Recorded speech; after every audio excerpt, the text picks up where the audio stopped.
was a big day for the University of Washington Huskies basketball team when the NBA draft took place yesterday, and they had two players selected in the first round, both Terrence Ross and Tony Wroten Jr. It's kind of odd. It's the first time it's ever happened for a Lorenzo Romar team. Of course, this team not going to be remembered as one of Washington's great achievers. They did win the Pac-12 and won 24 games, but did not make it to the postseason. Now, these two guys go on to an NBA career, and there's some question. I mean, well, we can talk about who we think is going to be better long term. I don't think there's much question about who everyone thinks is going to have the bigger impact right out of the chute. There's no question that, to us anyway, Terrence Ross looks like the NBA-ready player. Yeah, for me, the only question about Terrence Ross is his demeanor. There were times with the Huskies that he was just a little too passive. He would have a habit of disappearing. He'd hit big shots, and then all of a sudden you realize, hey, he hasn't taken a shot in a while. And, we always talked about the comparison to him and former Sonic Derek McKee, who was loaded with tons of ability, but was just a very passive player. Didn't have that take charge, get me the ball attitude, which can work when you have other superstars like a Gary Payton and Sean Kemp. But, there are times this young Husky team where everything was on the shoulders of Tony Wroten, a guy who couldn't shoot, couldn't shoot free throws, and oftentimes couldn't finish. He could get to the hoop, but he wouldn't finish. So you needed him to be more aggressive. So for me, that's the only question about Ross. But I think he's definitely the jump shot.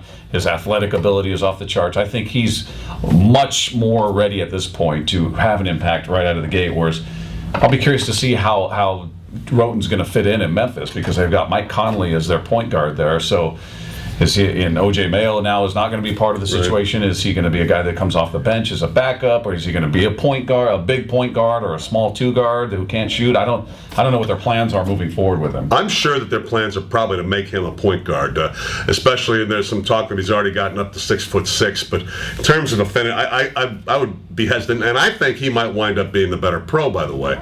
But I would be hesitant even thinking that he's ready to be a backup at this point and play 12 to 15 key minutes a night. I'm not so sure. I think that's what's in the immediate future for Tony Wroten. I think he's going to be a cheerleader. What's he going to do? Well, I mean, it might be D-League. I mean, it might be. It's going to be. I don't think there's going to be a lot of minutes for him. I think he's too raw. I do think, and we all remember here. Now, there's no way that he plays defense the way the Glove did. But when Gary Payton came here, he was a number 2 draft pick overall. So obviously was a guy much more highly thought of, but couldn't shoot. I mean, that was Gary's thing when he first came to town. It was the thing he had to learn, and I think when you get to the bottom line with Tony Wroten, shooting is what he's got to do better, period. Right. And definitely from the free throw line too.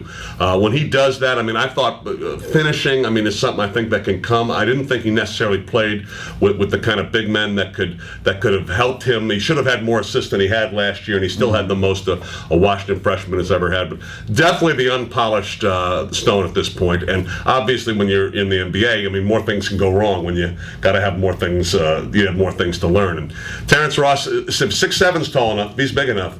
Now, I agree with you. This is a guy who's got a potential to have a long, long NBA career.